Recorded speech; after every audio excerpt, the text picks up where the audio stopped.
और इस वक्त हमारे साथ हैं जगमती सांगवान जी, जो कि एक फायर ब्रांड नेता के तौर पे जानी जाती हैं। हरियाणा की राजनीति को अच्छे से समझती, कई मुद्दों पर, महिलाओं से जुड़े मुद्दों पर उनकी बातचीत उन्होंने उनसे उठाया भी और हमने उनकी जो राय है वो उस मुद्दों पर जानी भी। और आज हम चर्चा करेंगे कि राजनीति में महिलाओं की भागीदारी पर उनकी क्या राय है।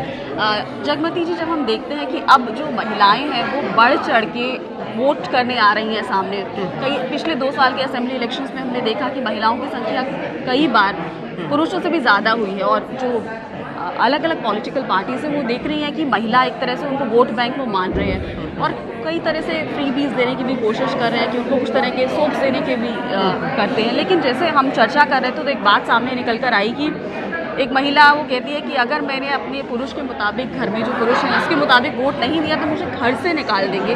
तो इसमें एक मुद्दा सामने निकल कर ये भी आता है कि एक जो महिला को एम्पावर्ड करने के लिए जो कई बातें हैं उनमें से एक ये भी है कि प्रॉपर्टी ओनरशिप में उनकी हिस्सेदारी नहीं है। अगर उनके सर पे जो छत है वो उनके नाम पर नहीं है तो वो डिसीजन नहीं ले पाती। अगर उनको इकोनॉमिकली एम्पावर करना है तो कहीं ना कहीं आपको लगता है कि राजनीतिक दलों को इस बात को एक मुद्दा बनाना पड़ेगा कि प्रॉपर्टी ओनरशिप में महिलाओं की भागीदारी बढ़ाई जाए, क्योंकि बहुत सारे ऐसे मुद्दे होते हैं जिनसे महिलाएं रिलेट करती हैं। जैसे आपने बताया कि लीकर का मुद्दा है, उस पर वोट करने जाती है। ऐसे बहुत सारे मुद्दे होंगे जिन पर आपसे जानना चाहूँगी। लेकिन सबसे पहले मैं जानना चाहूँगी कि राजनीतिक दलों को प्रॉपर्टी ओनरशिप फॉर वुमेन को एक मुद्दा बनाना चाहिए अगर उन्हें महिलाओं के वोट बटोरने हैं तो? देखिए पूर्णिमा, जो आपने सवाल उठाया है महिलाओं की राजनीतिक भागीदारी के संदर्भ में, असल में मतलब crux of the matter is that only कि महिलाएं जो हैं वो आज एज वोटर्स मतलब 16 स्टेट्स में वो पुरुषों से ज़्यादा आई हैं। वो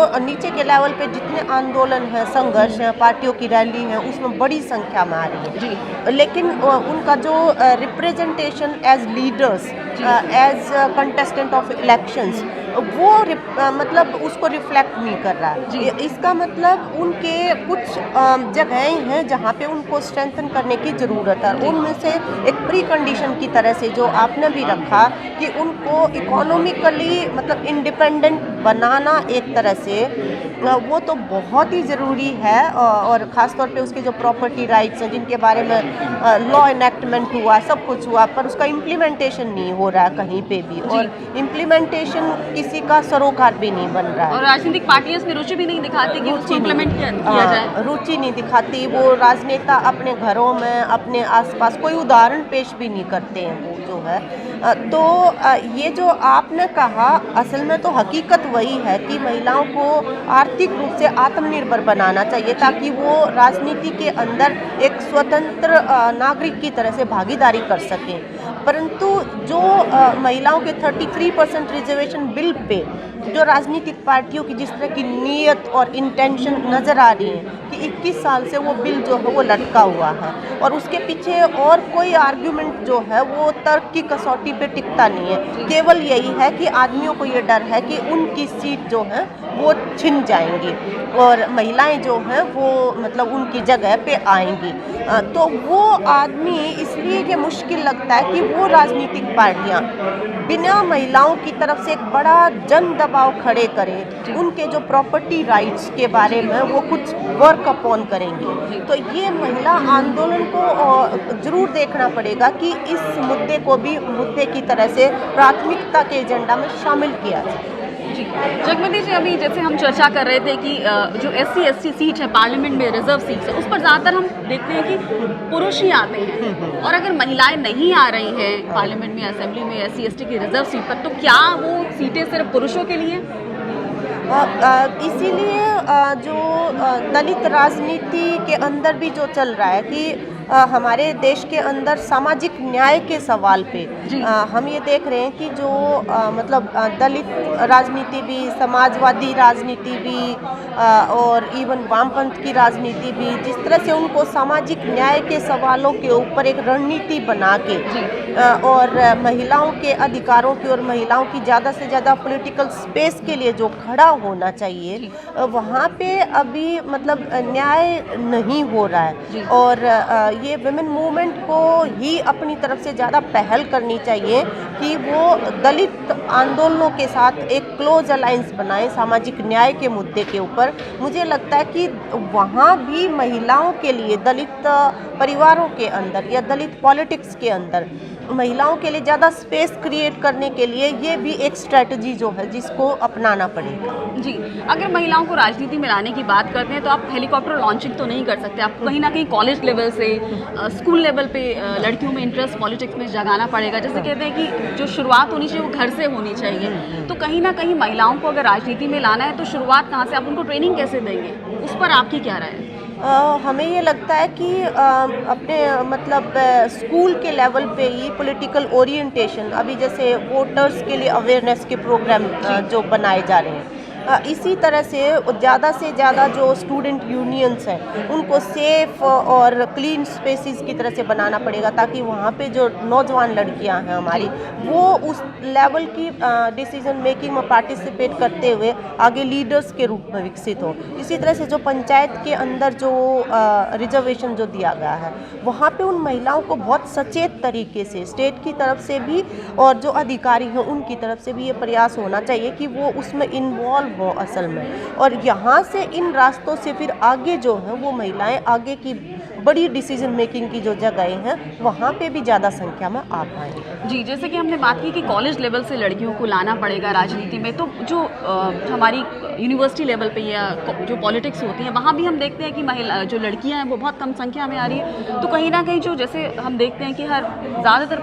पुरुषों की अगर बातचीत का विषय में पॉलिटिक्स होता है लेकिन महिलाओं की बातचीत का विषय नहीं होता, तो उनमें रुचि जगाने के लिए क्या कहीं ना कहीं प्रयास करने की ज़रूरत है? हाँ, और राजनीतिक दलों की इसमें क्या भूमिका हो सकती है? हाँ, उनके मतलब इंटरेस्ट क्रिएट करना डिसीजन मेकिंग में उनका वो बहुत ज़रूरी है हमारे लोकतंत्र के स्वस्थ विकास के लिए, और हमारी राजनीतिक जो मंच हैं उनको और ज़्यादा मानवीय बनाने के लिए। और उसमें मुझे ये लगता है कि जो राजनीतिक पार्टियां हैं उनको सबसे पहले तो महिलाओं को एक डिग्निफाइड नागरिक की तरह से मतलब राजनीति के फील्ड में देखना चाहिए। हम मतलब ये महसूस करते हैं कि हमारे बड़े से बड़े जो राजनेता हैं वो इतने खराब भाषा में महिलाओं के बारे में बात करते हैं। जैसे जेएनयू की लड़कियां जो हैं वो अपने अधिकारों को लेके सबसे सचेत और सबसे जुझारू नौजवान एक तबका है, और उन्हीं के बारे में जब उनका आंदोलन चल रहा था तो हरियाणा के हमारे जो सीएम हैं उनके पॉलिटिकल एडवाइज़र जो हैं उन्होंने ये कहा कि ये जो जेएनयू की लड़कियां हैं ये तो वैश्याओं से भी खराब हैं।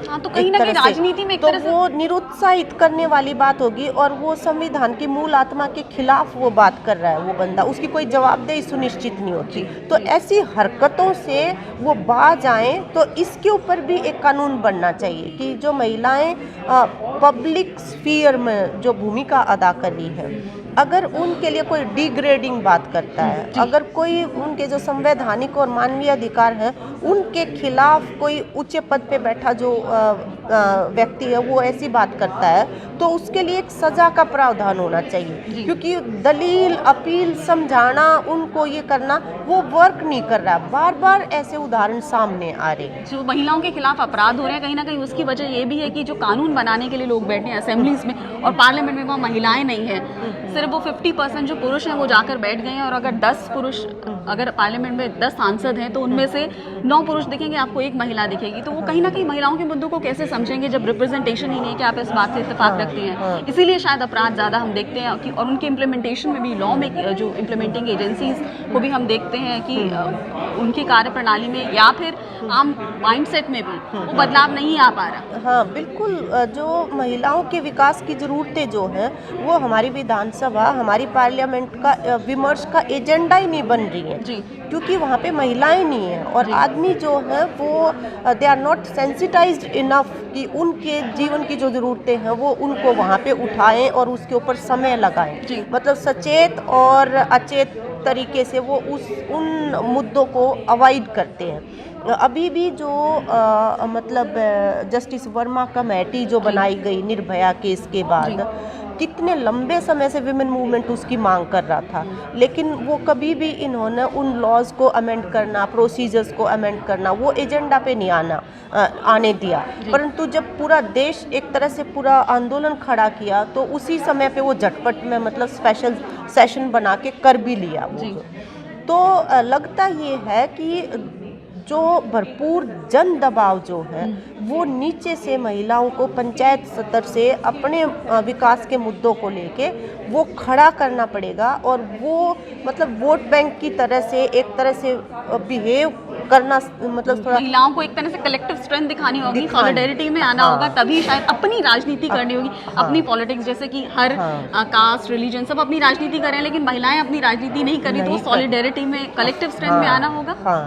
उनको उस तरह से एक ताकत की तरह से, एक वोट बैंक ताकत जो आपको हरा भी सकती है और मतलब जिता भी सकती है, उस तरीके से बिहेव जब वो करने लगेंगी तो उनके जो एजेंडा है वो मतलब डिसीजन मेकिंग की बॉडीज के प्रायोरिटी के एजेंडा बनने लगेंगे एक तरह से। जी, जैसे हम देखते हैं कि जो पार्टी की इंटरनल पॉलिटिक्स है उनमें शायद महिलाओं को डिसीजन मेकिंग में इतना रुतबा या इतना उनको इम्पोर्टेंस नहीं दी जाती, तो कहीं ना कहीं टिकट नहीं बांटते हैं। बहुत सारे मुद्दे जैसे कि हम जानते हैं, टिकट नहीं देते हैं उनको, कंटेस्ट नहीं करते, जबकि विनेबिलिटी में महिलाओं की जो परसेंट रेशियो हम देखते हैं वो ज़्यादा अच्छी होती है। हाँ, विनेबिलिटी देखें तो वोटर्स जो हैं वो जब आप उनको टिकट दे देते हैं तो महिला कैंडिडेट्स को ज़्यादा जिता रहे हैं, लेकिन उसके बावजूद मतलब उनको जो टिकट है वो दी नहीं जाती है। तो इसलिए मतलब महिलाओं को अपने जेंडर एंगल से थोड़ा कॉन्शियसनेस का लेवल जो है उनका वो रेज करना पड़ेगा और असर्ट करना पड़ेगा अपने जो